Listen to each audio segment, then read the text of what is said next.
গুরু পূর্ণিমার দিন নিজের লাক এনহান্স করার জন্য, নিজের ফিনান্সিয়াল জায়গাটা আরও বেটার করার জন্য ছোটো ছোটো কয়েকটা কাজ করো। সবার প্রথম তো এই দিনকে নিজের আরাধ্য দেবতাকে প্রণাম করুন, প্রণাম জানান, নিজের বাবা মাকে স্মরণ করুন, তাদের প্রণাম জানান, প্রণাম করুন। নিজের শিক্ষাগুরু বা যিনি আপনার গুরু, যে দিক থেকে আপনি যার থেকে নলেজ গ্রহণ করেছেন, সেটা যে কোনো ফিল্ডে হতে পারে, সবার আগে তাকে প্রণাম জানান।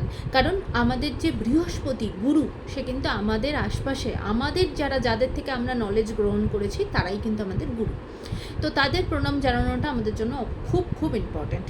এরপরে এই দিনে একটা ফিনান্সিয়াল জায়গাটা আরও বেটার করার জন্য বা লাক এনহ্যান্স করার জন্য একটা ছোট্ট কাজ করতে পারেন। সবার আগে তো আপনি আপনার নিজের হাইট অনুযায়ী একটা হলুদ রঙের সুতো নিন, ডবল ফোল্ড করে নেবেন। হাইটটা পুরো হাইট যতটা হবে সেটাকে পুরো ডবল ফোল্ড করে নিন, ওই সুতোটা নিয়ে নিন। এরপরে 3টে হলুদের গাঁট নেবেন, 3টে হলুদের গাঁট। এবার ওই যে আপনার হাইট অনুযায়ী যে সুতোটা নিলেন সেটাকে তো ডবল করে নিলেন। এবার সেই ডবল করা সুতোটা দিয়ে এই 3টে হলুদের গাঁটকে খুব ভালো করে বেঁধে নিন। বেঁধে নেওয়ার পরেতে একটা হলুদ রঙের কাপড়, নতুন ছোট কাপড় নেবেন বা রুমাল নিতে পারেন, আপনি আপনার সুবিধার মতো হলুদ রঙের কাপড়ের ভেতরে শালু কাপড় নিতে পারেন, তার ভেতরে ওই জিনিসটাকে রাখুন।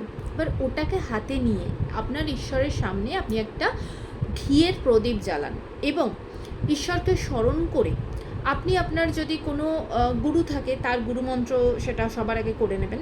তারপরেতে নারায়ণের বা শ্রীকৃষ্ণের বা জগন্নাথ দেবের বা নারায়ণের যে কোনো রূপের কোনো একটা মন্ত্র 108 বার চ্যান্টিং করুন ওই কাপড়টার সমেত, যেটা জিনিসটা বানালেন আপনি, সেটাকে হাতের ভেতরে রেখে। এবার এটা হয়ে যাওয়ার পরেতে এটা আপনি আপনার ঠাকুর ঘরে আপনার যে ঈশ্বর তার সামনে, তার পায়ের কাছে এটা পুরো পূর্ণিমার দিনটা পুরো দিন রেখে দিন।